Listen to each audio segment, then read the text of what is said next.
Kita akan membaca firman Tuhan yang terambil di dalam Malaiki 3 ayat 14 sampai 18. Kamu berkata adalah sia-sia beribadah kepada Allah. Apakah untungnya kita memelihara apa yang harus dilakukan terhadapnya dan berjalan dengan pakaian berkabung di hadapan Tuhan semesta alam. Oleh sebab itu kita menyebut berbahagia orang-orang yang gegabah. Bukan saja mujur orang-orang yang berbuat fasik, tapi dengan mencobai Allah pun mereka luput juga. Beginilah bicara satu sama lain orang-orang yang takut akan Tuhan. Tuhan memperhatikan dan mendengarnya. Sebuah kitab peringatan ditulis di hadapannya bagi orang-orang yang takut akan Tuhan dan bagi orang yang menghormati namanya. Mereka akan menjadi milik kesayanganku sendiri, firman Tuhan semesta alam. Pada hari yang kusiapkan, aku akan mengasihi mereka sama seperti seorang menyayangi anaknya yang melayani dia. Maka kamu akan melihat kembali perbedaan antara orang benar dan orang fasik, antara orang yang beribadah kepada Allah dan orang yang tidak beribadah kepadanya. Saudara, melalui pembacaan firman Tuhan ini, maka kita seringkali mendengar pembicaraan setiap orang, ya, seperti yang tersebut di atas. Banyak orang yang menolak ikut Tuhan karena tanpa ikut Tuhan pun mereka merasa sudah mujur. Tetapi firman Tuhan mengatakan tidaklah demikian. Orang yang ikut Tuhan tidak akan sia-sia, bahkan ada perbedaan. Perbedaan antara orang yang beribadah kepada Allah dan orang yang tidak beribadah kepada Allah.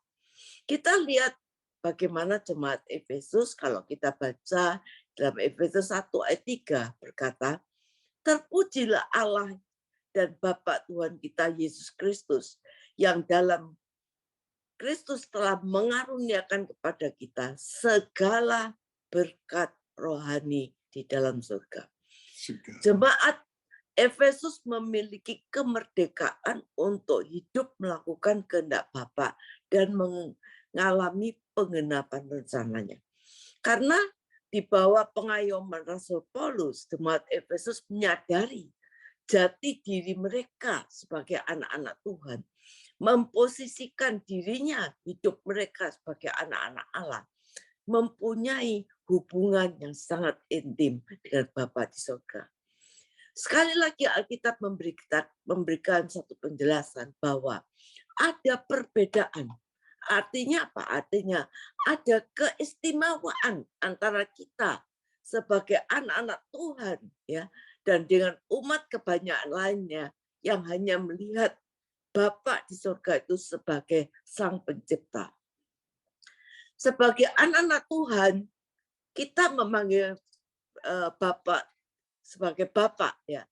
Dan perbedaan yang diberikan pada kita sebagai anaknya, yaitu dia sebagai Bapa surgawi kita, di mana kita bisa memanggil dia Bapa. Tetapi bagi umat-umat lainnya, Allah itu sebagai Sang Pencipta. Saudara, yang pertama, sebagai Sang Pencipta, dia memang memberkati semua orang dengan kebaikan yang sama. Karena Allah adalah Allah yang baik. Dia memberikan matahari dan hujan. Dia memberkati kepada semua orang. Ya. Panas dan hujan, semua merasakan itu karena kebaikan Tuhan. Tetapi sebagai Bapa surgawi, dia menyediakan berkat khusus untuk anaknya, yaitu berkat rohani yang ada di dalam surga. Efesus 1 ayat 3. Bahkan dikatakan apa yang tidak pernah kita lihat oleh mata, apa yang tidak pernah kita dengar oleh telinga, dan apa yang tidak pernah timbul dalam hati manusia, itu sudah disediakan semua bagi anak-anaknya yang mengasihi dia. Saudara, ada perbedaan. Yang kedua, kalau sebagai Sang Pencipta, dia memastikan untuk adanya hukum tabur tuai, ya, yang terwujud pada semua orang. Semua orang kalau menabur kebaikan pasti menuai kebaikan. Siapa menabur kejahatan, dia akan menuai kejahatan. Tetapi sebagai Bapa di surga, dia menyediakan warisan, khususnya warisan yang tidak bisa binasa, yang tidak dapat cemat, yang tidak dapat layu, yang tersimpan di surga bagi anak-anaknya dengan porsi masing-masing yang sudah ditetapkannya. Kita mendapatkan warisan, saudara.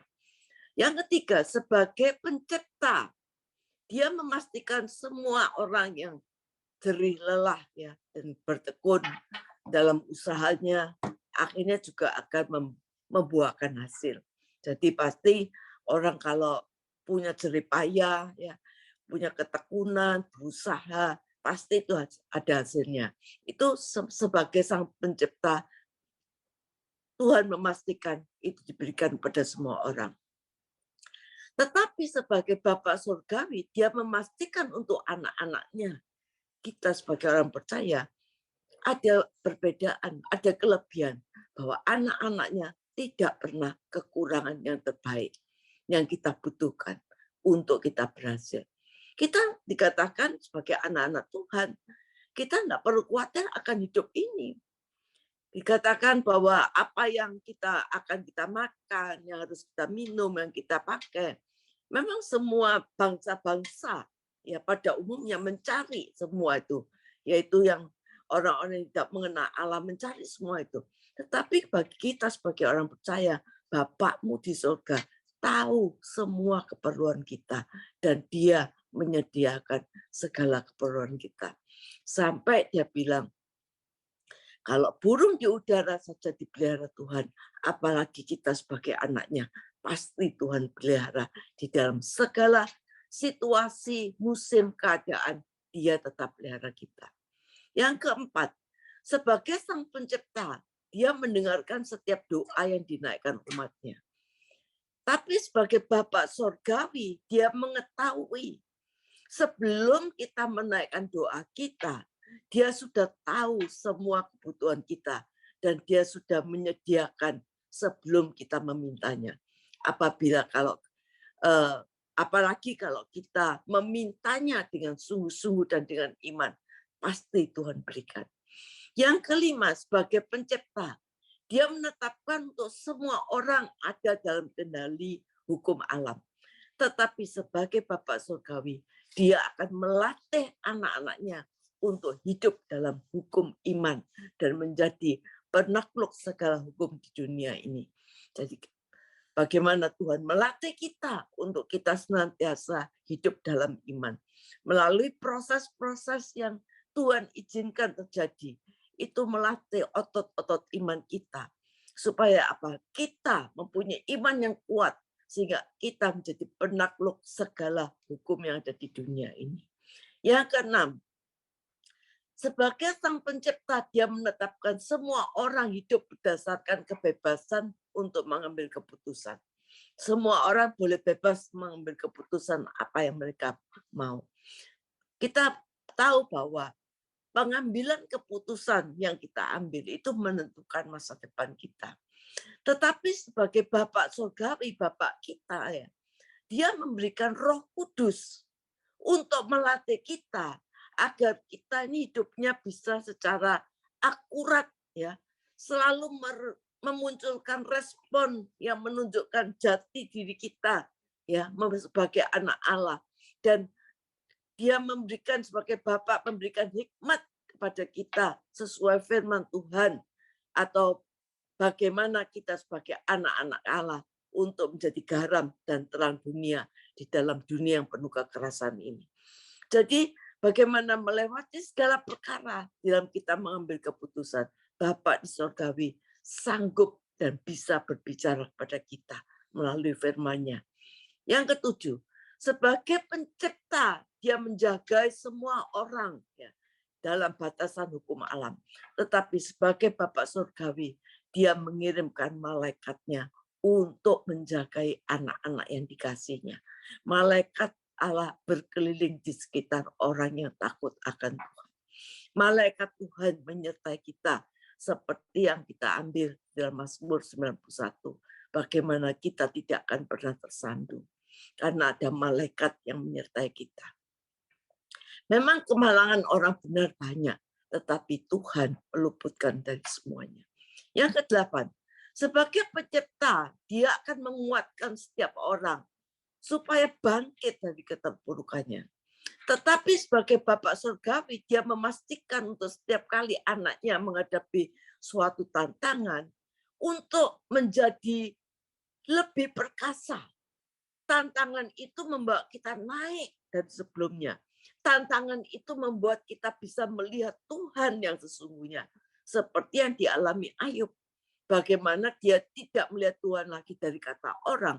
Tapi lewat tantangannya ini, dia bisa melihat bahwa Allah itu ada. Dan karena Allah itu dikatakan untuk anak-anaknya yang sungguh-sungguh mengasihi dia, Allah ikut bekerja di dalam segala sesuatu untuk mendatangkan kebaikan. Orang benar boleh jatuh, tapi tidak akan pernah tergeletak. Karena apa? Ada tangan Bapa yang mengangkatnya. Yang kesembilan, sebagai sang pencipta, dia selalu menyediakan berkat rezeki untuk semua orang yang memang mau berusaha, tidak malas-malasan. Tapi sebagai Bapak Surgawi, dia menyediakan segala kebutuhan sehari-hari anaknya. Bahkan dikatakan sampai anak cucu dan keturunan orang benar tetap dipelihara Tuhan. Daud berkata, dulu aku muda, sekarang aku tua, tapi aku tidak pernah melihat keturunan orang benar kekurangan sesuatu yang baik dan meminta-minta roti. Jadi Bapa di sorga bukan cuma memberkati kita, tetapi seluruh keturunan, garis keturunan kita, Tuhan akan memelihara kita. Yang ke-10, sebagai sang pencipta, dia seringkali berkata kepada umatnya melalui situasi, keadaan, peristiwa, ya, dan mungkin dari hati nurani Tuhan bisa berbicara. Tetapi sebagai Bapak Surgawi, dia bisa berbicara secara pribadi kepada anak-anaknya. Ya, melalui Roh Kudus sebagai penolong, memastikan sebagai anak-anaknya kita mau berjalan sesuai dengan rencana Tuhan. Bagaimana Bapak di surga, ada perbedaan bagi orang-orang sebagai umat biasa di dunia yang menganggap Allah sebagai sang pencipta, dan kita sebagai Bapak di surga mempunyai keistimewaan seperti yang tertulis dalam Ulangan 28 ayat 1, katakan bahwa segala berkat itu akan diturunkan kepada kamu. Diberkatilah buah kandunganmu, artinya apa? Garis keturunanmu, ya. Diberkatilah bakulmu, diberkatilah kamu waktu masuk dan waktu masuk keluar. Bukan itu saja. Apabila kita menghadapi tantangan, kita sebagai anak-anaknya, Bapak ikut berperang melawan kita, melawan orang-orang yang melawan kita. Dia akan memukul kalah. Bersatu jalan mereka akan menyerang kau, tapi bertujuh jalan mereka akan lari daripadamu. Tuhan akan memerintahkan berkat ke atasmu, ke lumbungmu, usahamu, memberkati engkau, dan namamu akan terkenal di atas seluruh bumi. Saudara, jadi ikut Tuhan itu tidak pernah sia-sia. Orang berkata sama saja, orang tidak ikut Tuhan juga bisa mujur. Tetapi saya percaya Tuhan berkata ada perbedaan antara orang yang hanya menganggap Allah sebagai sang pencipta dan kita menganggap Allah sebagai Bapa yang sungguh-sungguh mengasihi kita, memelihara kita, menyertai kita, dan yang sangat peduli kepada kita. Amin.